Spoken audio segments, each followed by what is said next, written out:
Breaking news చూస్తున్నారు. తెలంగాణ మంత్రివర్గ విస్తరణపై రేవంత్ కు హైకమాండ్ కీలక ఆదేశాలు జారీ చేసినట్టుగా తెలుస్తోంది. లోక్సభ ఎన్నికల తర్వాతే మంత్రివర్గ విస్తరణ ఉండాలని చెప్పి అధిష్టానం ఆదేశాలు జారీ చేసినట్టుగా సమాచారం అందుతోంది. ఇప్పుడే కేబినెట్ విస్తరిస్తే అసంతృప్తుల సంఖ్య పెరిగే అవకాశం ఉందనే ఆలోచనలు హైకమాండ్ ఉందట.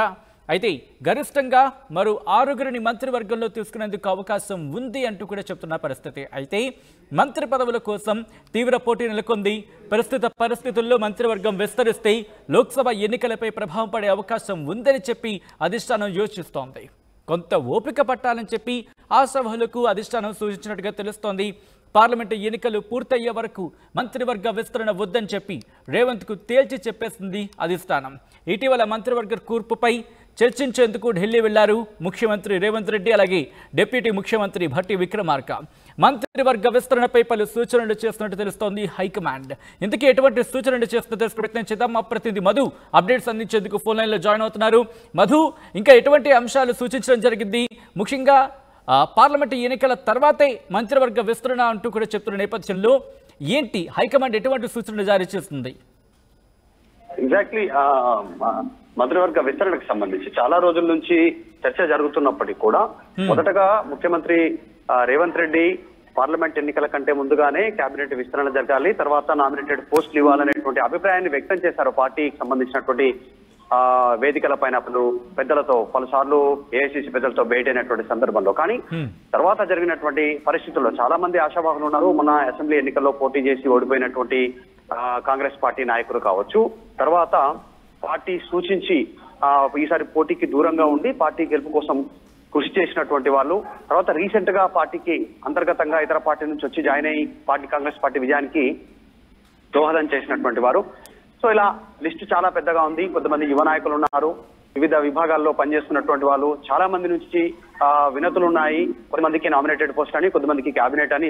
కాబట్టి ఈ అంశాన్ని ఇప్పటికిప్పుడు కేబినెట్ విస్తరణ తీసుకుంటే కేవలం ఇంకా 6గురు మాత్రమే కేబినెట్ లోకి అవకాశం ఉంది. కాబట్టి 6గురిని తీసుకుంటే అసంతృప్తులు ఎక్కువగా అయ్యే అవకాశం ఉంది.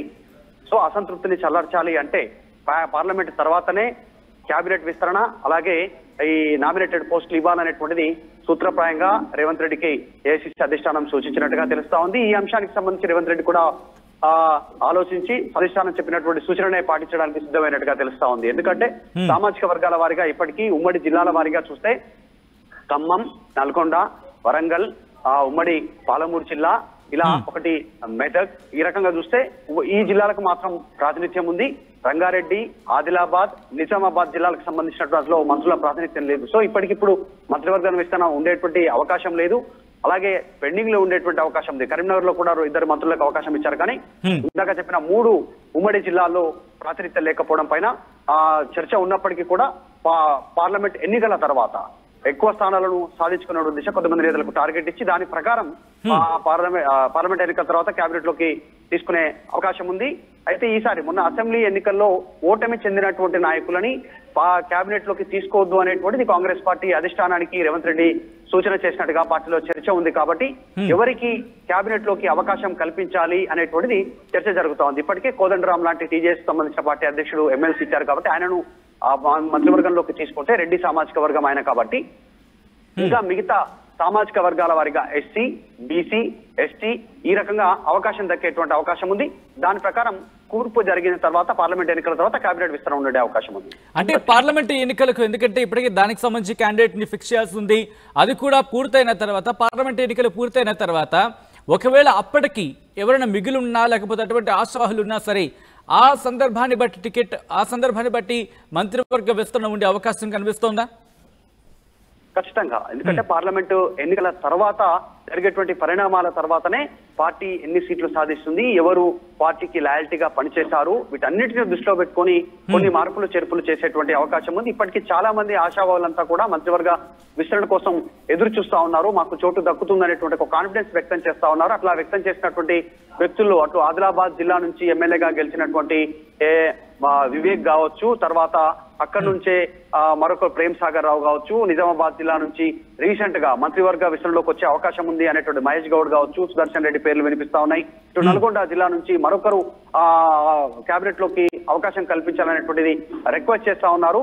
ఇప్పటికీ కోమటిరెడ్డి వెంకరెడ్డి ఉన్నారు, ఉత్తమ్ కుమార్ రెడ్డి ఉన్నారు. కానీ అక్కడ నుంచి రాజగోపాల్ రెడ్డి రీసెంట్ గా పార్టీలో జాయిన్ అయ్యి ఎమ్మెల్యేగా గెలిచినటువంటి మునుగోడు ఎమ్మెల్యే రాజగోపాల్ రెడ్డి కూడా నాకు మంత్రివర్గంలో విస్తరణకు అవకాశం కల్పించాలనేటువంటి డిమాండ్ చేస్తా ఉన్నటువంటి సిచ్యువేషన్ ఉంది. ఇదంతా ఒకే ఎత్తుంటే పార్లమెంట్ ఎన్నికల తర్వాత చాలా మార్పులు చేర్పులు ఉండేటువంటి అవకాశం ఉంది. ఎందుకంటే చాలా మంది ఇతర పార్టీల నుంచి కాంగ్రెస్ పార్టీలోకి వలసలు వచ్చే అవకాశం ఉంది. ఇప్పటికీ చాలా మంది కొద్దిమంది నేతలు కలిశారు.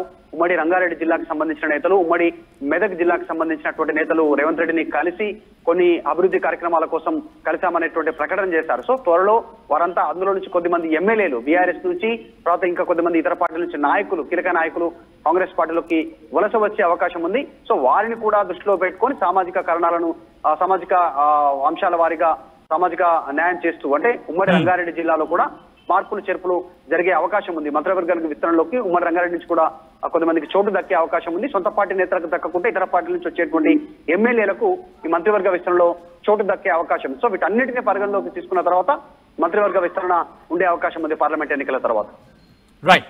Right Madhu, thanks for update. So మొత్తంగా అయితే మాత్రం తెలంగాణ మంత్రివర్గ విస్తరణకు సంబంధించి కీలక అప్డేట్ అందుతోంది.